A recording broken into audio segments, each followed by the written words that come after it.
ಸರ್ಗೆ. ಸುದೀಪ್ ಸರ್ ಅಲ್ಲೂ ಕೇಳಿದ್ರು, ಅಲ್ಲ ಅವ್ರ ಸಾಧನೆ ಬಗ್ಗೆ ನಿಮಗೆ ಗೊತ್ತಾ ಅಂತ. ಏನು ನೋಡ್ಕೊತೀನಿ ಸರ್ ಅಂತ ಹೇಳ್ಬಿಟ್ಟು ಇಡೀ ವಾರ ಸಾಧನೆ ಬಗ್ಗೆ ಮಾತಾಡಿ ಅವ್ರ ಪ್ರಕಾರ ಒಂದು ವಾರ ಇದು ಬಂದು ತುಂಬ ದೊಡ್ಡ ಸಾಧನೆ, ಅಷ್ಟು ಸಾಕು ಅಂತ.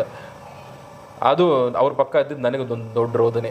ಇಲ್ಲ ಆ್ಯಕ್ಚುಲಿ ಅವರು ಹೇಳ್ತಾ ಇದ್ರು, ಮೂರು ತಿಂಗಳು ರಜಾ ಹಾಕ್ಕೊಂಡು ನಾನು ಕೆಲಸಕ್ಕೆ ಬಂದಿದ್ದೆ, ಸೊ ನಾನು ಸಡನ್ ಶಾಕ್ ಆಯಿತು, ಅಟ್ಲೀಸ್ಟ್ ಇನ್ನೂ ಸ್ವಲ್ಪ ಕಾಲಾವಕಾಶ ಕೊಡಬೇಕಾಯಿತು ಅಂತ ಹೇಳ್ತಾ ಇದ್ರು. ಗೊತ್ತಿಲ್ಲ ಸರ್, ಮೇ ಬಿ ಅವ್ರ ಜೊತೆ ಇನ್ನೊಬ್ರು ಜಂಟಿ ಆಗಿದ್ರೆ ಬೇರೆ ಯಾವುದೇ ಥರದ್ದು ಅವ್ರಿಗೆ ಮೆಂಟಲಿ ಈಕ್ವಲ್ ಆಗಿ ಇನ್ನೊಬ್ರು ಯಾರೋ ಇಂಟರ್ವ್ಯೂ ಮಾಡೋರು ಹೇಳ್ತಾಯಿದ್ರು, ಅವ್ರಿಗೆ ಹೇಳಿದ್ರಂತೆ ನನ್ನ ಜೊತೆ ಯಾರಾದರೂ ಹುಡುಗಿದ್ರೆ ಚೆನ್ನಾಗಿರ್ತಾ ಇತ್ತು ಅಂತ ಹೇಳಿದ್ರಂತೆ.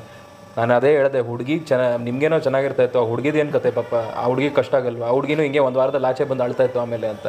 ಸೊ ಅದು ಗೊತ್ತಿಲ್ಲ, ಮೇ ಬಿ ಆ ಹುಡುಗಿ ಇದ್ದಾಗ ಸ್ವಲ್ಪ ಗಂಡಸರು ಇನ್ನೂ ಸ್ವಲ್ಪ ಲೂಸನ್ ಆಗ್ತಾರೆ ಹುಡುಗಿರಿದ್ದಾಗ. ಸೊ ಮೇ ಬಿ ಅವ್ರ ಪಕ್ಕದಲ್ಲಿ ಯಾರು ಹುಡುಗಿ ಇದ್ದಾಗ ಬೇರೆ ಸ್ಟೈಲ್ ಮಾಡ್ತಿದ್ರು, ಏನೋ ಗೊತ್ತಿಲ್ಲ, ಸಾಧನೆ ಬಗ್ಗೆ ಹೇಳ್ತಾ ಇರಲಿಲ್ಲ ಇಷ್ಟು ಅಂತ. ನನ್ನ ಮಾತ್ರ ಯಾಕೆ ಟೀಚರ್ ಸ್ಟೂಡೆಂಟ್ ಥರ ಟ್ರೀಟ್ ಮಾಡೋಕ್ಕೆ ಶುರು ಮಾಡಿದ್ರೆ ಗೊತ್ತಿಲ್ಲ. ನನಗಂತೂ ಈ ಮೋಟಿವೇಶನ್, ಈ ಫಿಲಾಸಫಿ ಅಂದ್ರೇ ಆಗಲ್ಲ, ಅನ್ನೆಸೆಸರಿ.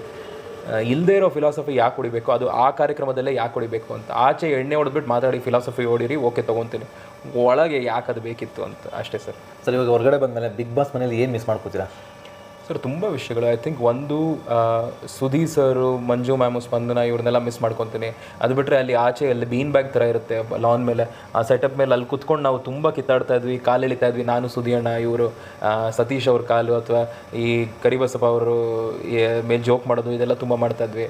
ಅದನ್ನು ಮಿಸ್ ಮಾಡ್ಕೊತೀನಿ. ಆಮೇಲೆ ಆ ಕಿಚನ್ ಸ್ಲ್ಯಾಬ್ ಮೇಲೆ ಕುತ್ಕೊಂಡು ತಲೆ ಹರಟೆ ಮಾಡ್ತಾ ಇದ್ವಿ, ಅದನ್ನು ಮಿಸ್ ಮಾಡ್ಕೊತೀನಿ. ಇದೆಲ್ಲ ಚಿಕ್ಕ ವಿಷಯಗಳನ್ನ ಮಿಸ್ ಮಾಡ್ಕೊತೀನಿ ಸರ್. ಸೊ ಊಟ ಈಗ ಆ್ಯಕ್ಚುಲಿ ನಿಮಗೆ ಹೊರಗಡೆ ಇದ್ದಾಗ ನಿಮ್ಮದೇ ಆದ ಟೇಸ್ಟು, ನಿಮ್ಮದೇ ಆದ ಊಟ ಎಲ್ಲ ನಿಮ್ದು ಡಿಫ್ರೆಂಟ್ ಇರುತ್ತೆ. ಬಟ್ ಅಲ್ಲಿ ಹೋದಾಗ ಯಾವ ಊಟ ನಿಮ್ಗೆ ಇಷ್ಟ ಆಗಲಿಲ್ಲ, ಯಾವುದನ್ನು ಅಡ್ಜಸ್ಟ್ ಮಾಡ್ಕೊಳಕ್ಕಾಗಲಿಲ್ಲ ಸರ್? ಅಲ್ಲಿ ನೀವು ಫಸ್ಟೇ ಹೇಳಿದ್ರಿ ಊಟ ಸ್ವಲ್ಪ ಅಡ್ಜಸ್ಟ್ ಆಗ್ತಾ ಇರಲಿಲ್ಲ, ಮತ್ತು ನಿದ್ದೆ ಇರಲಿಲ್ಲ ಅಂತ. ಸರ್ ಊಟ ಸಿಗೋದೇ ದೊಡ್ಡ ವಿಷಯ ಸರ್. ಊಟ ಅಡ್ಜಸ್ಟ್ ಆಗೋದು ಬೇಡಿ.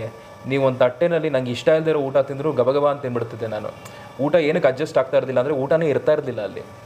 ಸೊ ಊಟ ಲಿಟ್ರಲಿ ಬಡ್ಸೋಕ್ಕೆ ಅಡ್ಜಸ್ಟ್ ಆಗ್ತಾ ಇರಲಿಲ್ಲ, ಆ ಥರದೊಂದು ಪರಿಸ್ಥಿತಿ. ಕ್ವಾಂಟಿಟಿ ಇಲ್ಲ ಸರ್. ನಾವೆಲ್ಲಿ ಕ್ವಾಲಿಟಿ ಬಗ್ಗೆ ಯೋಚನೆ ಮಾಡೋದು? ಅಲ್ಲಿ ಏನೂ ಇಲ್ಲ ಅಲ್ಲಿ ತಿನ್ನೋಕ್ಕೆ. ಒಂದು ಹೊತ್ತಿಗೆ ಮಧ್ಯಾಹ್ನ ಅಷ್ಟರಲ್ಲಿ ಒಂದು ಚಪಾತಿ ಸಿಗ್ತಾಯಿತ್ತು, ಚಪಾತಿ ರೋಲ್, ಒಂದೇ ಒಂದು ಸಣ್ಣ ಚಪಾತಿ ಸರ್. ಆಮೇಲೆ ನೈಟು ಒಂದು ಬೌಲಲ್ಲಿ ಇಷ್ಟು ದಾಲ್ ಅಷ್ಟೇ, ಅದು ತಿನ್ಕೊಂಡು ಮಲ್ಕೊಂಡ್ಬಿಡ್ಬೇಕು.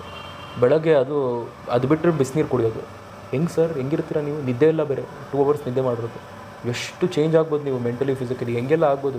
ಮನೇಲಿ ಬಣ್ಣಗಳು, ಲೈಟ್ಸು ಜೋರಾಗಿ ಹೊಡಿತಾ ಇರುತ್ತೆ ಎಲ್ಲ ಕಡೆ. ನಿದ್ದೆ ಮಾಡೋ ಟೈಮು ಲೈಟ್ಸ್ ಬ್ರೈಟ್ ಆಗಿರುತ್ತೆ. ಮೇ ಬಿ ಅವ್ರು ಟಿ ವಿನಲ್ಲಿ ತೋರಿಸ್ದಾಗ ಕತ್ಲು ಥರ ತೋರಿಸ್ತಾರೆ, ಬಟ್ ಆ್ಯಕ್ಚುಲಿ ಬ್ರೈಟ್ ಲೈಟ್ಸ್ ಇರುತ್ತೆ.